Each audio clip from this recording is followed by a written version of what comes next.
Rose, look around for anything else of importance. This looks like something of importance. It appears to be Skynet's primary session terminal, monitoring a great number of suburb sessions in the northeastern United States and parts of Canada. Upon further investigation, you draw some logical conclusions. It looks like each session consists of an IP address and a physical location. The coloured dots on the map appear to be meteor impact sites. It appears each session corresponds with a meteor, but not all meteors have sessions.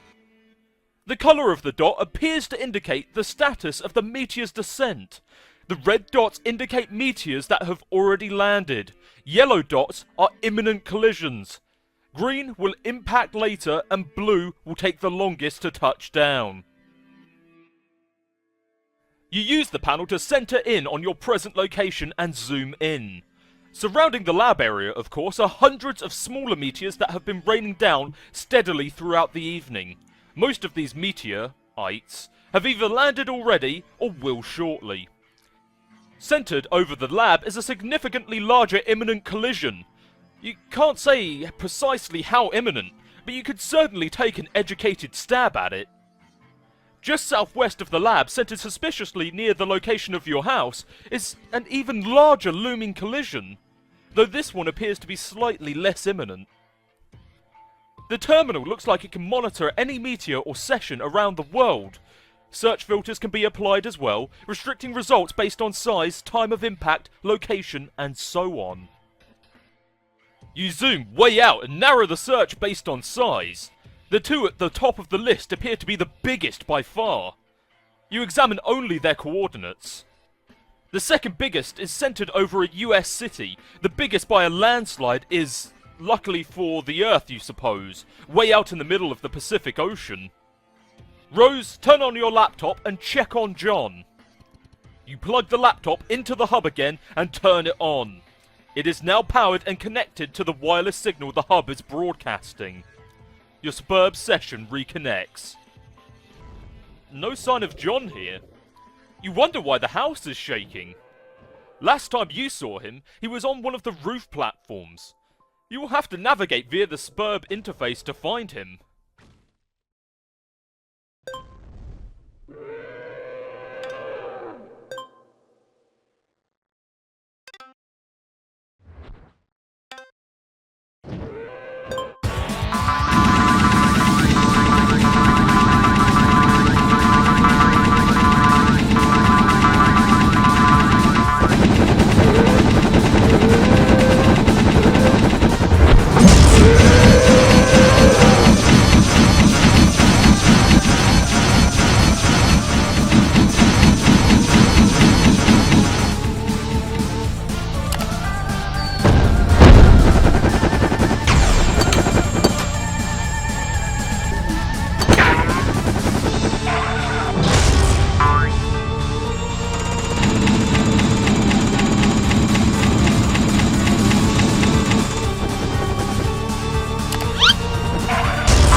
John! High five, Nanaquin!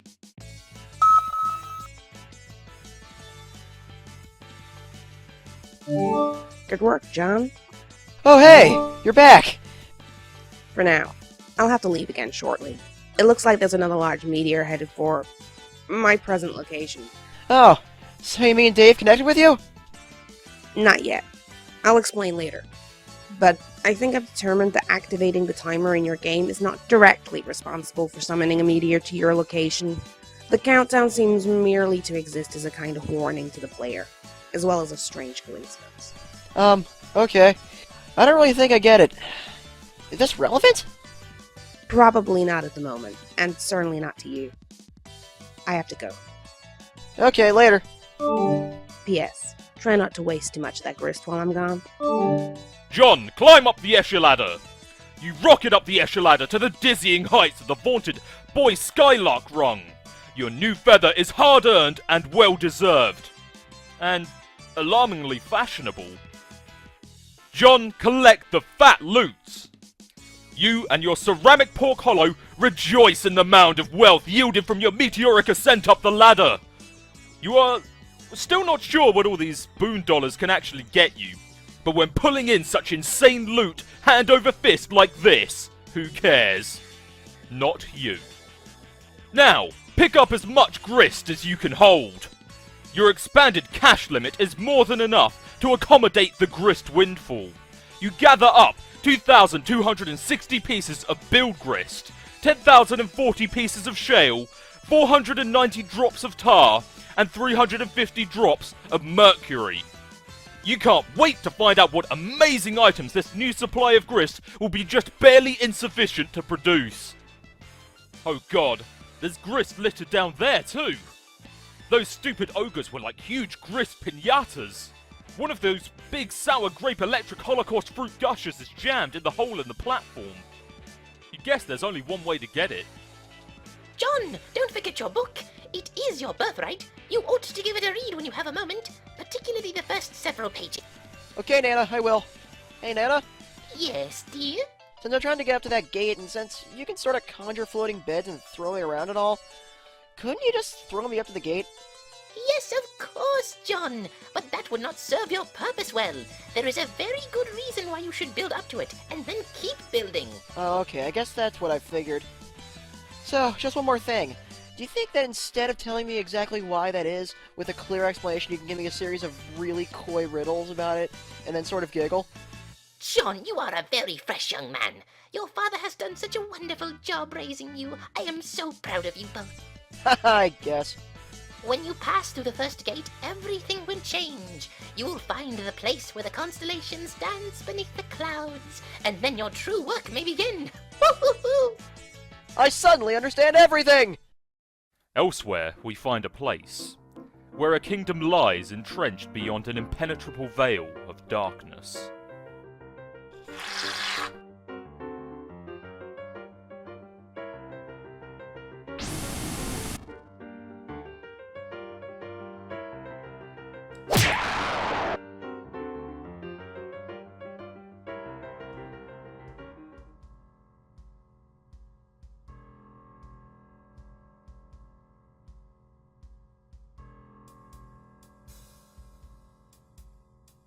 Graveyard stuffers.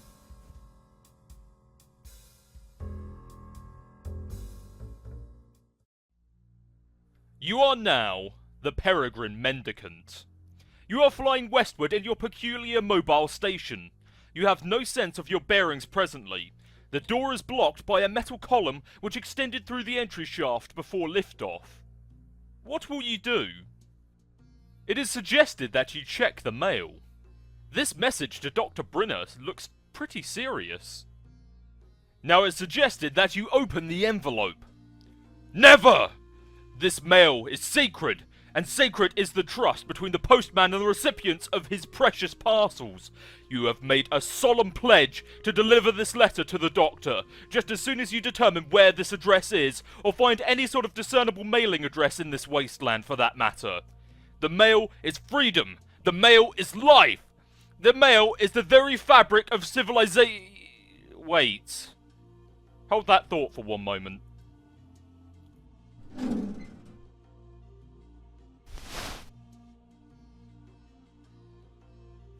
The mail is the one final hope for resurrecting a dead planet from its ashes, and the letter carriers are the brave soldiers of God in this righteous crusade. They are the defenders of the light of knowledge, free communication, and the exchange of ideas. They are the bold toters of all those little papery conduits of freedom, the white postmarked angels that whisper a message on their deliverance, a promise to the yearning. There is hope yet. Liberty, reason, justice, civility, edification, perfection, mail. Now, examine the keyboard and screen. It's the terminal you used to activate the station's homing mechanism. It looked like it has now returned its control to you. The default viewport displays commands previously entered, including your last and only command, home. Type view. You type another one of the previously entered commands. It switches to the view of a young girl standing alone somewhere. There is a heavy amount of video interference of some sort. The girl seems familiar to you. Greetings. Don't I know you?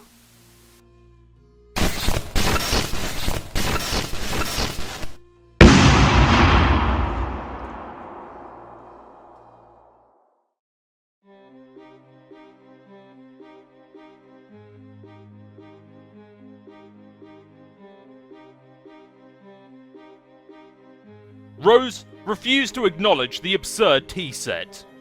You successfully disregard the tea set because it is stupid and shouldn't be in a place like this. You probe further into the lab. Looks like a little girl's room. This all strikes you as a bit odd. No time for messing around in here, though. Wear the scarf. Be the rider. Okay, maybe you'll do a little messing around. You are only human. Ah, what's that? You are accosted by a friendly mutant kitten.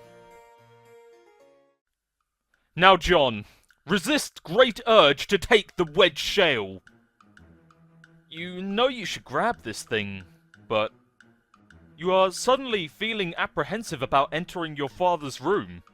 With all the scampering around, it almost slipped your mind how much you hate his hideous clowns. No use putting it off any longer. There's only one thing left to do. Give me a D! Give me an E! Give me an S! Give me a C! John, jump down. Jade, scamper into the grand foyer with wild abandon. You scamper your heart out and bump into something. You don't know why he always insists on keeping it so dark in here. Oh, look. It was one of his dumb globes. These things have made it awfully difficult to navigate the foyer. We get it, Grandad. You like to travel around the world going on adventures and stuff. Lousy goddamn stupid globes. Jade, it is suggested that you arm yourself. Grandpa will surely have stern words for you if he catches you without your trusty rifle at the ready. That's just what you need. Another one of his blustering, mustachioed diatribes. You are rolling your eyes in advance, getting them warmed up. But ideally you can evade him altogether. All you have to do is get past the fireplace and out the front door, and then you will be scot-free. Jade, examine those chaps on the sofa. These are the mayor's 4 distinguished house guests. They all like to gather here by the fireplace for tea time. As well as pretty much all other times. It's all very mannerly and civilized. You know exactly what's going to happen when you try and sneak by. The fireplace is going to light up, and your grandpa's silhouette is going to appear in front of the fireplace to give you a good spook. He is so predictable. And there he goes. The old man has the flame. You suppose you could still manage to sneak by the crafty old man if you were fast enough. Avoiding an encounter would be ideal. Encounters with him are usually, intense. Jade, leap dramatically across the divide! Whoops! You guess another encounter with him is almost certain now. But most likely not for a while. Time to see what someone else is up to. Oh, let's say Dave.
Jade, abscond! Ah, he was so much easier to deal with when he was alive. Peregrine Mendicant, miraculously survive!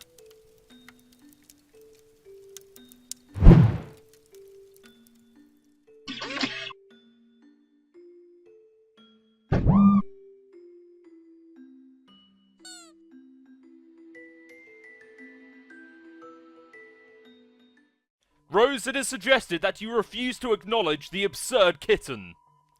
You fail miserably. Oh look, there's some more mad science crap over here. Rose, insert coin. This weird gizmo adapted to this setup obviously doesn't take coins anymore, assuming it ever did. Besides, you left all your coins on the fridge, remember? Rose, let's play a game. This doesn't appear to be a game.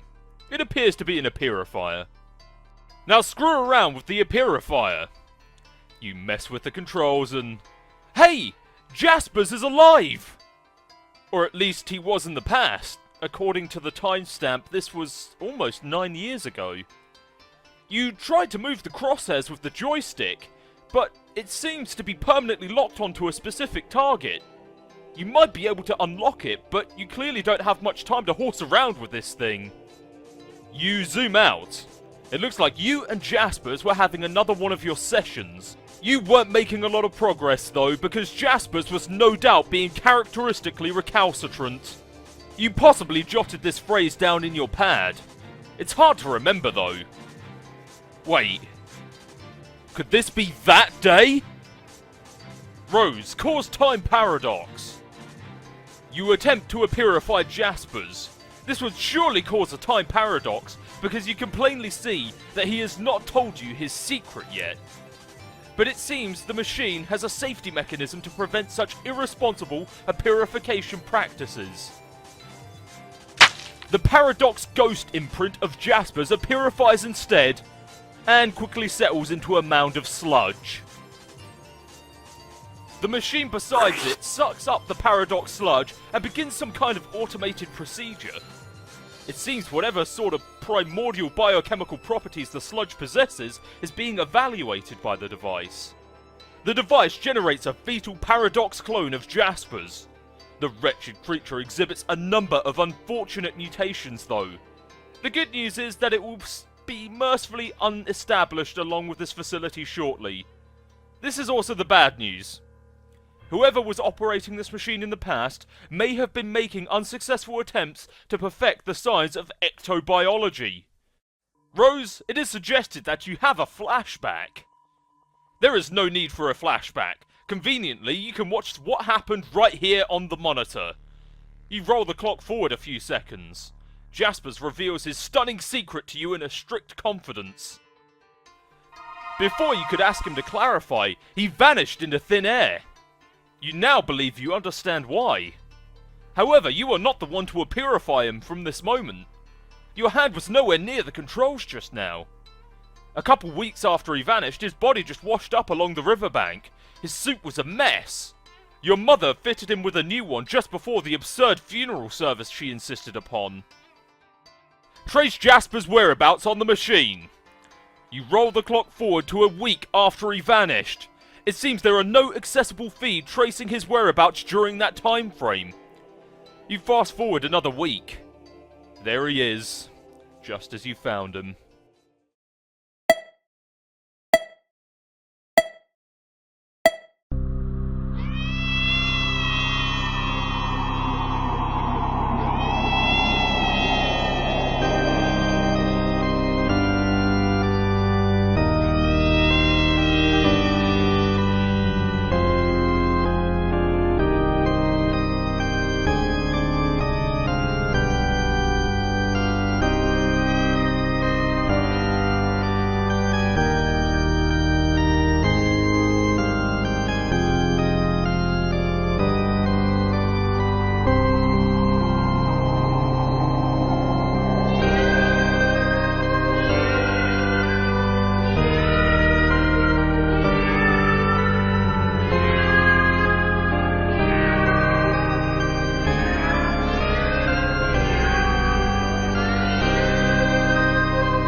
Jasper's! He's alive!